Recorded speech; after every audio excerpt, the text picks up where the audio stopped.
Bienvenidos al podcast de Frank López. Soy Frank López y hoy tenemos un programa muy especial. Va a ser una charla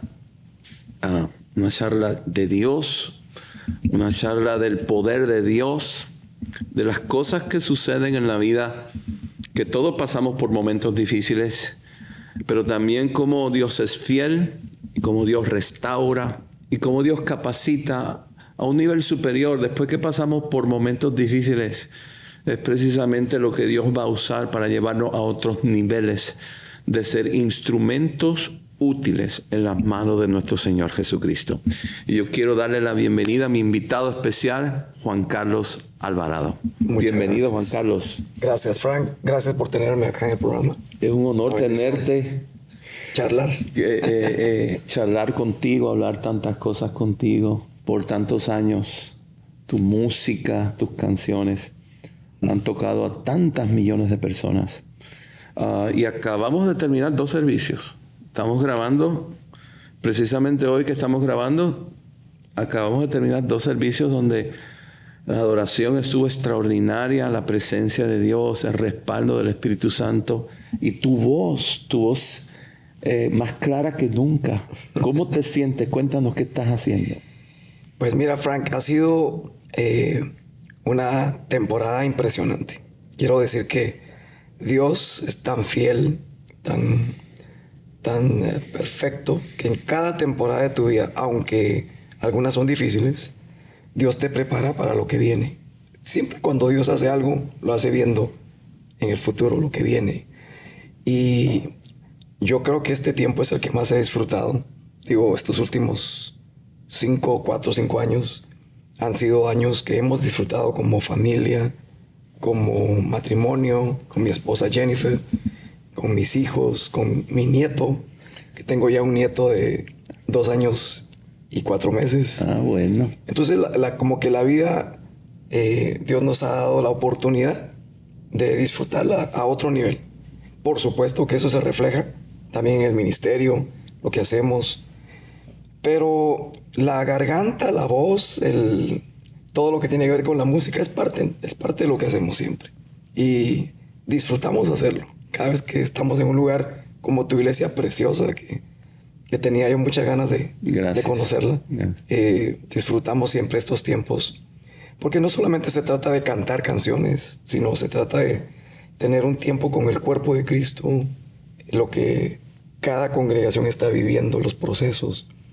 Y ha sido extraordinario. Estos años han sido parte de lo que Dios nos tenía preparado. ¿Cuántos hijos tienes, Juan? 5. Y un nietecito. Y uno, solo uno. Yo una nieta. Sí, me contabas. Somos abuelos, gloria a Dios. Ya eso es otro nivel. Eso es lo mejor es ser abuelo. Yeah. Hablemos, hoy estás en un tiempo de victoria, hoy estás en un tiempo de unidad familiar, hoy estás en un tiempo, lo he visto con mis ojos, como Dios te está usando de una manera tan preciosa, Juan Carlos. Y antes de comenzar, yo quiero darte gracias. Gracias por ser fiel al llamado. Gracias por la perseverancia de seguir en el llamado. Y gracias por ocupar ese lugar que Dios soñó para su cuerpo en este tiempo que te tocaba a ti llenar. Y a pesar de tantas cosas, lo estás ocupando. Muchas gracias. Gracias, Frank. Hablemos del proceso de restauración. Bueno, mira, son de los temas que, como compartíamos en el Congreso de Hombres que acabamos de tener también ayer, son temas que no se hablan mucho. Pero creo que con los propósitos que el Espíritu Santo está hablando hoy a la iglesia, tenemos que abrirnos. Sí. Tenemos que abrirlos y tenemos que ser transparentes. Porque el estigma de que los líderes nunca fallamos, somos intocables, que somos gente que nunca tenemos malos caracteres o malos días o qué sé yo. Eso realmente no existe. No. Todos somos iguales. Yeah. Todos tenemos que atravesar desiertos, valles, circunstancias difíciles. Y para mí fue algo tan doloroso, hace ya más de 20 años más o menos, el haber atravesado un divorcio, el haber atravesado un fracaso ministerial para mí, pero más que ministerial, mi vida con mi familia. Fue algo muy doloroso y un proceso que me hizo ver mis debilidades, ser vulnerable a todo lo que Dios quería hacer, que no lo había yo permitido hasta ese momento. Entonces, empezar ese camino fue muy difícil, porque yo le digo a mis amigos que yo no empecé de cero, sino empecé de menos 50, porque tenía todo en contra. Tenía, en el momento que te sientes rechazado, te sientes como que ya no sirves, ya no eres útil para mucha gente. Para muchos líderes eres como que ya fallaste, entonces ya no tienes lugar para ministrar. Entonces nos quedamos solamente el Señor y yo creyendo que pudiera haber un tiempo de restauración. Y aparece en la escena gente muy clave. Uno de ellos, pues, es mi pastor, a quien yo literalmente le debo la vida, porque él tuvo la paciencia, el amor y la dedicación de restaurar a la persona. Él me amó y me dijo, mira, quiero ayudarte. Creo que de no haber sido así, no lo hubiera hecho. No lo hubiera logrado, porque cuando estás en esa posición, no solamente te sientes solo, sino realmente te dejan solo.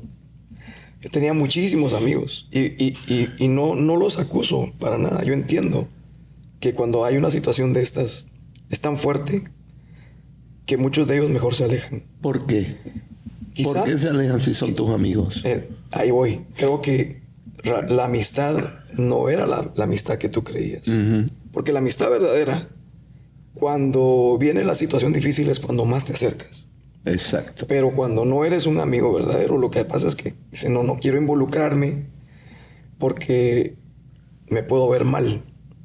O sea, cuando Jesús vino, yo lo quiero poner de esta forma, Jesús vino a arriesgarse, a parecer que él andaba con pecadores. De hecho, lo criticaron todo el tiempo. Así es. Porque él tocó a la gente con necesidad.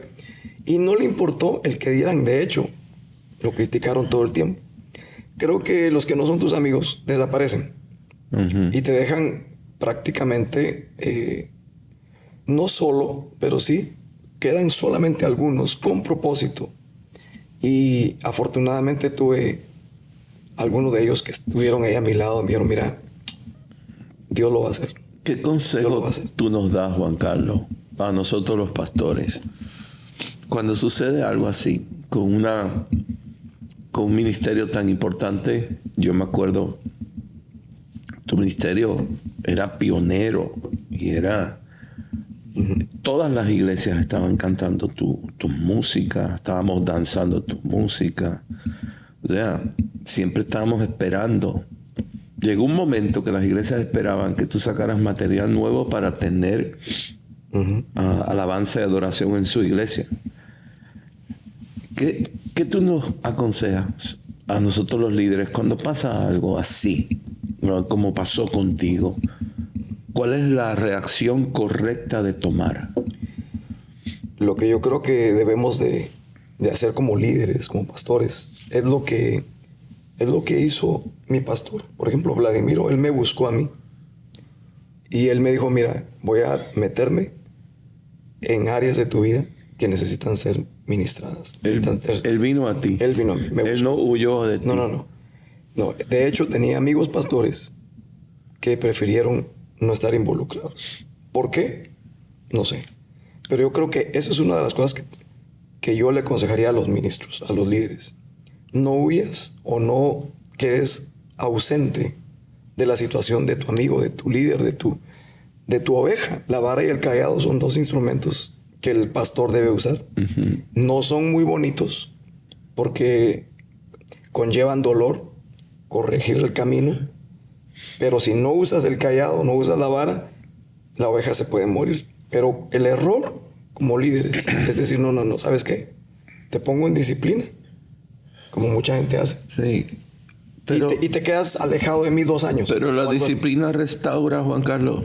Por eso te digo, yo no creo en esas cosas de que te pongo disciplina, o algunos no te dicen eso, pero te ponen la disciplina del hielo. Del hielo. Sí, o sea, está bien, puedes venir, pero ya no te tratan bien o te mantienen alejado. Pienso que un pastor tiene que acercarse más y meterse a la vida de la persona que está mal. Estamos en un momento que necesitamos corrección, necesitamos dirección. No que te digan que todo está bien. Van a haber momentos difíciles donde vas a tener que confrontar. Sí. Pero eso se requiere que estés ahí. Y yo le aconsejaría a todos los pastores, porque en todas las iglesias tenemos casos todos los días. Todos los días.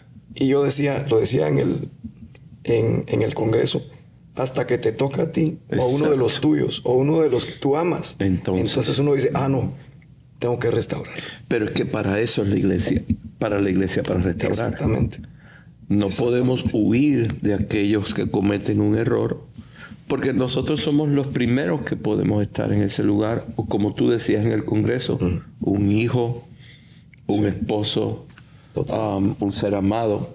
Entonces, yo pienso que en este podcast a mí me gustaría hacer énfasis en quitar esa mentalidad, ese paradigma religioso. Así es. Y ese paradigma de fantasía, de que los líderes somos perfectos, que no cometemos errores. Cuando vamos a la Biblia nos damos cuenta que todos los grandes líderes del Señor, todos, incluyendo los discípulos, cometieron errores, cayeron, uno de una manera, otra de otra, pero el Señor los levantó, el Señor los restauró siempre que hubo arrepentimiento y siempre que hay un corazón dispuesto a superarse. Yo creo que la iglesia tiene que tomar el liderazgo en levantar a esa persona y volverlo a colocar o llevarlo a un lugar superior, porque ahora que pasó lo que pasó, pues el corazón se ensancha con las heridas y el corazón se ensancha con los errores y podemos llevarlos a un nivel superior. ¿Cuánto tiempo duró el proceso de restauración? Bueno, fueron años, pero los primeros 3 fueron cruciales. Eran reuniones que teníamos con mi pastor planeadas semanalmente, a donde él me decía, te espero a tal hora. Teníamos 1 hora. Él ya llevaba algo para instruirme y empezar a... Pero te digo que fue un proceso casi como que estás naciendo de nuevo. Porque ves áreas de tu vida que no es que no estaban ahí, sino que nunca habías dejado que el Espíritu Santo trabajara en ellas. ¿Tú sientes, Juan Carlos, que no quiero usar la palabra éxito, pero sino el favor, la gracia, la unción y el crecimiento de tu ministerio fue demasiado rápido? ¿Tú crees que eso te perjudicó?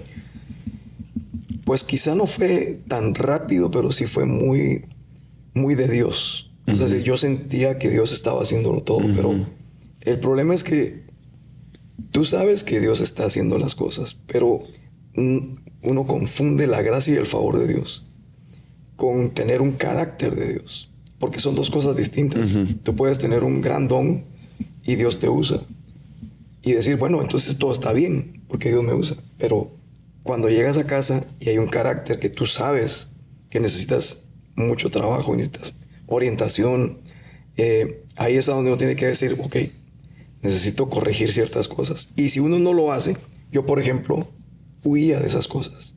Cuando yo oía confrontación y todo, pues yo me encerraba y no pedí nunca el consejo. Que yo creo, esa es otra deficiencia. Cuando ya somos líderes y tenemos cierta posición, cuando más necesitamos pastoreo. Y es lo que menos pasa. Si somos honestos, cuando Dios te va levantando, son pocos los que quedan sometidos a alguien más que les digan cosas. Y eso es un error. Es un error, porque entonces no crece tu carácter. Y en algún momento es cuestión de tiempo para que enfrente los problemas que eso trae a consecuencia. Entonces pienso que eso fue lo que pasó en mi vida. Y por supuesto, cuando yo me di cuenta de todo lo que estaba pasando, ya había perdido muchísimo.